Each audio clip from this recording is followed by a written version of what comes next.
ಬಂಧುಗಳೇ, ನೀವು ನೋಡ್ತಿರ್ತಕ್ಕಂತಹ ಈ ಸುಂದರವಾದ ದಾಳಿಂಬೆ ತೋಟದ ಮಾಲೀಕರು ರಾಮಣ್ಣ ಅಂತ. ಇವರು ಮೂಲತಃ ಚೋಡಗೊಂಡನಹಳ್ಳಿಯವರು. ಇವರೇ ರಾಮಣ್ಣ ಅಂತ. KSRTCನಲ್ಲಿ ಉದ್ಯೋಗ ಮಾಡಿ ಈಗ ಮಾದರಿ ಕೃಷಿಕರಾಗಿ ಈ ದಾಳಿಂಬೆ ತೋಟವನ್ನು ಬೆಳೆದಿದ್ದಾರೆ. ಭಾಳ ಉತ್ತಮವಾದ ದಾಳಿಂಬೆ ಬೆಳೆ ಇದೆ. ಅವರ ತೋಟದಲ್ಲಿ ಒಂದು ಸುತ್ತು ಹಾಕಿ ಅವ್ರು ಮಾತಾಡ್ಸ್ಕೊಂಡು ಬರೋಣ. ಬನ್ನಿ ಬಂಧುಗಳೇ. ದೊಡ್ಡವರು ಎಲ್ಲಿ ಅವ್ರು ಓಡಾಡ್ತಾರ ಅಲ್ಲೇ ಇದ್ದಾರಾ?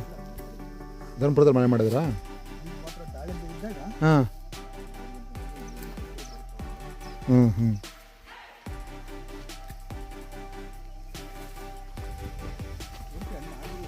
ಹೌದಾ?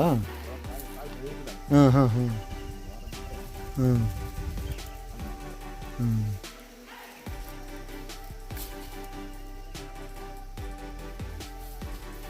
ಹೇಳ್ಬಿಡಿ, ಸಾಕ್ಬಿಡಿ, ಬಣ್ಣಾಗಿಲ್ಲ ಅಂದ್ರೆ ಸುಮ್ಮನೆ ಯಾಕೆ. ಖುಷಿ ಆಯ್ತು. ಎಷ್ಟು ಚೆನ್ನಾಗಿದೆ ನೋಡಿ ತೋಟ, ದಾಳಿಂಬೆ ತೋಟ. ಹೌದಾ?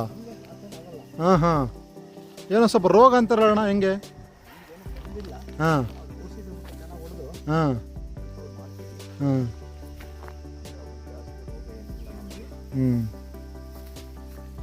ಭಾಳ ಕೆಲವ್ರು ಹೇಳ್ತಾರೆ ಔಷಧಿ ಹೊಡೆಯೋದೇ ಕಷ್ಟ ಅಂತಾರೆ. ಕಷ್ಟನೇ. ನೀವೇ ಮಾಡ್ತೀರಾ? ಯಾರನ್ನ ಬರ್ತಾರಾ? ಬೇರೆ ಬೇರೆ ಕೆಲಸ ಕಟ್ ಮಾಡೋರೊಬ್ರು, ಅದನ್ನ ಗೊಬ್ಬರ ಇದು ಕಸಿ ಮಾಡೋರೊಬ್ರು. ಹಾಂ ಹಾಂ ಹಾಂ ಅಲ್ಲಿ ನಮ್ಮ ತೋಟದ ಪಕ್ಕ ಒಂದ್ಸರಿ ಮಾಡಿದ್ರು. ಸಾಕ್ಬಿಡೋಣ. ಹಾಂ ಹಾಂ ಹಾಗಾಗಿ ನಮ್ಮ ತೋಟದ ಪಕ್ಕನೇ ಒಣಗೋಗ್ಬಿಡುತ್ತೆ ಎಲ್ಲನ. ಹಾಂ ಪ್ರಬಣ್ಣರು ಹಾಕಿದ್ದೇನೆ, ನೋಡಿದ್ದು ನಾನು.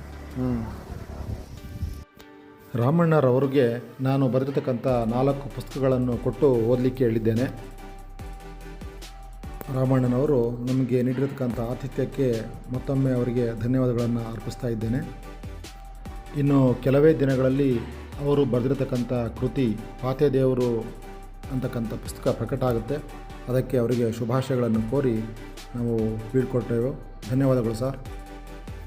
ಕೃಷಿ ಅಂದರೆ ಖುಷಿ ಇರೋದಿಲ್ಲ, ಭಾಳ ಕಷ್ಟ ಅಂತಕ್ಕಂಥ ಮಾತಿದೆ.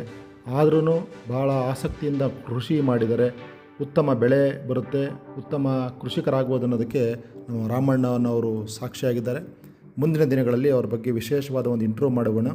ಮತ್ತೊಮ್ಮೆ ಈ ಸಿಹಿ ಜೀವಿಯ ಪಯಣದಲ್ಲಿ ರಾಮಣ್ಣನವರ ತೋಟವನ್ನು ನಿಮಗೆ ತೋರಿಸಿದ್ದೇನೆ. ಧನ್ಯವಾದಗಳು.